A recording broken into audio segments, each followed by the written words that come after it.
This is how to make a narcissist realize they can't have you anymore.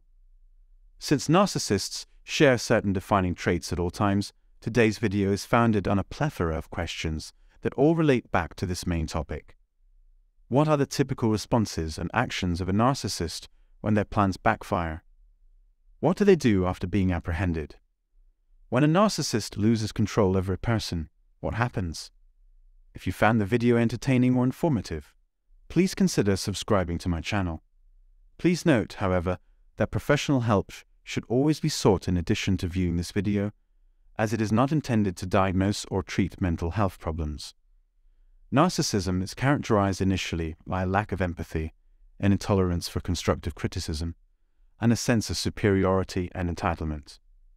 As a result, individuals with this personality trait are less empathic and more likely to be cruel and dishonest. We have all engaged in such conduct on occasion, let's face it.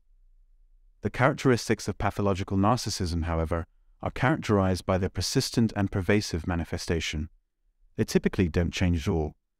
Given how vindictive narcissists can be, it is natural to be concerned about the consequences of revealing their secrets. No matter how hard we try, we will never be able to accurately predict their response.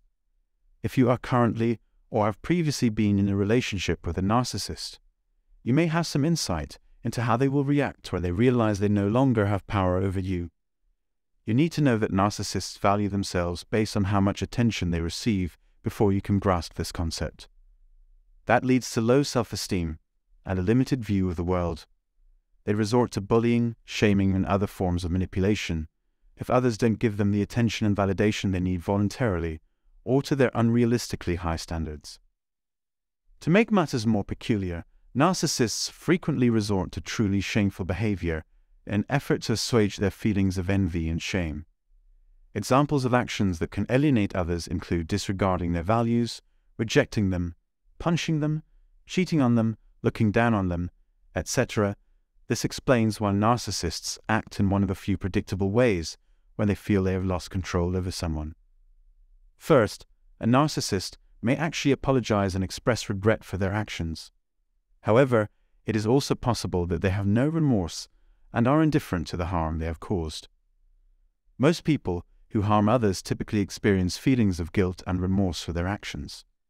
They regret the negative impact they have had on others. As a result of being so open with others, they feel terrible about themselves. "It's not me, I'm just anxious," is another common defense. "Due to the nature of my illness, I cannot alter my current situation. My addiction has led me to this predicament, but it is not entirely my fault that I am in it. I'm sorry, but you did say something 10 years ago that I found fairly upsetting, so please accept my qualified apology." Even if you receive a sincere apology, it is unlikely that it will last more than a minute, a day, or a week. Narcissists often fall back on old habits rather than try something new. Those with exceptional knowledge often find a new approach to an old problem. It is also possible that they are attempting to dissuade you from fighting, and that their apology is not sincere.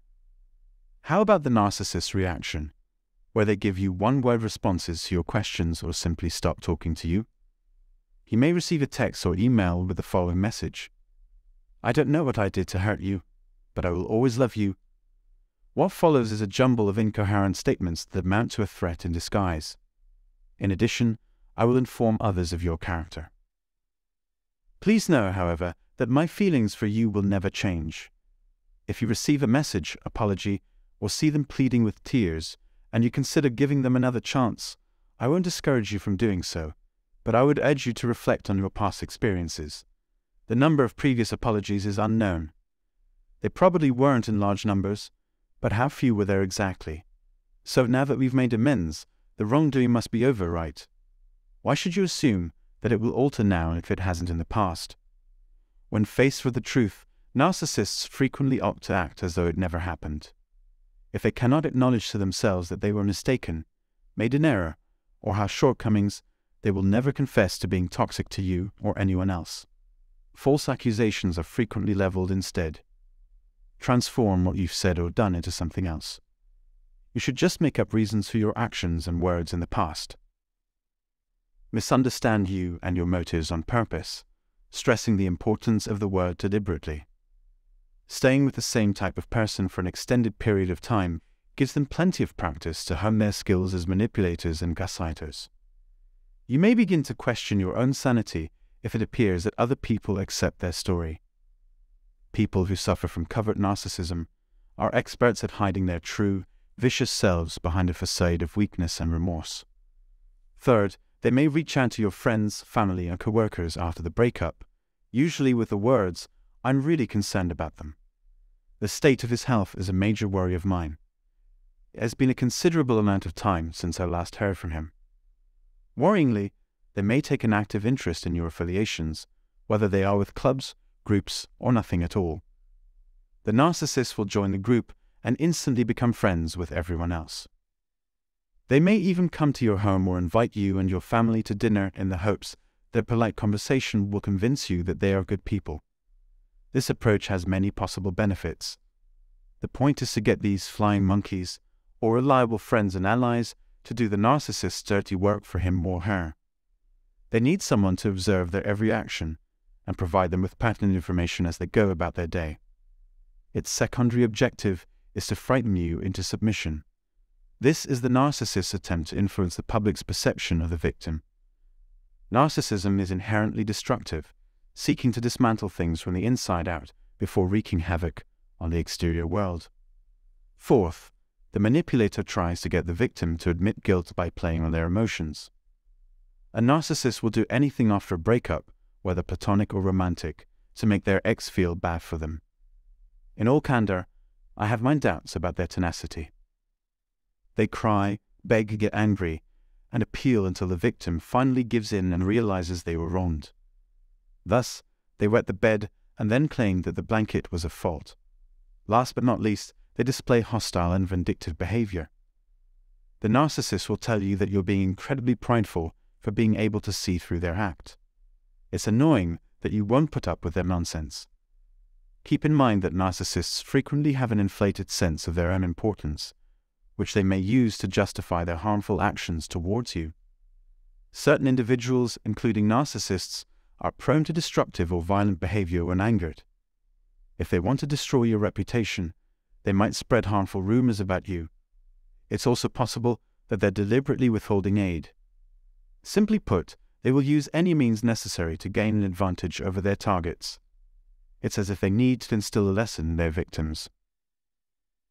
Sixth, if they can't find any other way to exert control, they'll resort to forming a trauma bond, trickery, manipulation, and threats.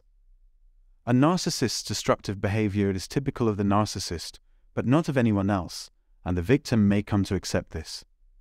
Others may perceive the victim of narcissist abuse as utterly dependent on the abuser for their mental and emotional health.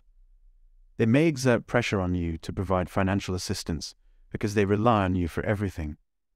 A victim may feel trapped in an abusive relationship because of the correlation between abuse and dependency. It could be a health problem or a trust problem in which the victim has lost faith in everyone, including themselves. Trauma bonds are a type of attachment used by narcissists to keep their victims from leaving them. To add insult to injury, they will do everything possible to reinforce it if it already exists, making it extremely difficult for the victim to develop independence or escape. When a narcissist feels that they are losing control over another individual, they frequently exhibit the aforementioned characteristics and behaviors. This is obviously a simplified explanation. If you have anything to add to these fascinating discussions, please do so in the comments section. If you enjoyed this video and found it helpful, it would mean the world to me if you subscribe to my channel. Thank you for watching.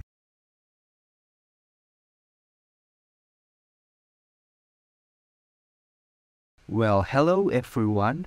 Welcome back in the Narcissist and Karma channel. So, here is the conclusion. This is how to make a narcissist realize they can't have you anymore.